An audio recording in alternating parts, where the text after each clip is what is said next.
The 340B program has gotten a lot of interest this year. We know that the 340B program was initially created to preserve care for patients that are underserved. It allows it allows hospitals that see a disproportionate share of underserved patients to purchase drugs at a 30 to 50% reduction in cost. And they were supposed to use this money to pay for underserved patients, and many have done that.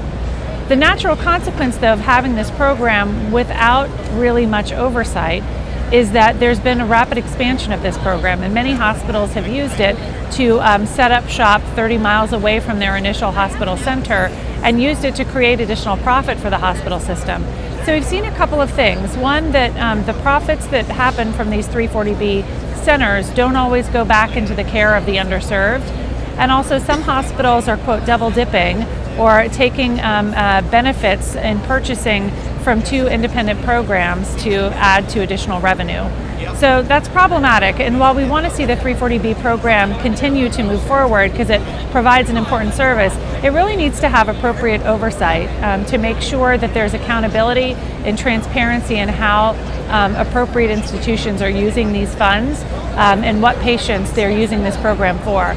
Because the natural consequence of having a huge amount of drug spend being in the 340B program is that if you're a pharmaceutical company, you're selling a lot of your goods at a substantial reduction in cost.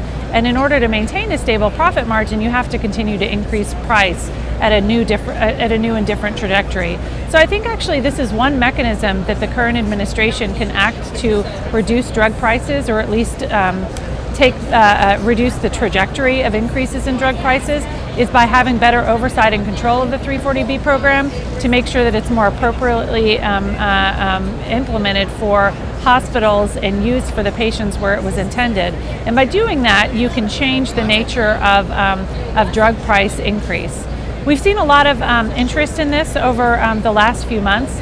So the House Committee on Energy and Commerce just sent a letter to HRSA asking for greater investigation and oversight into the hospitals that are using the 340B program.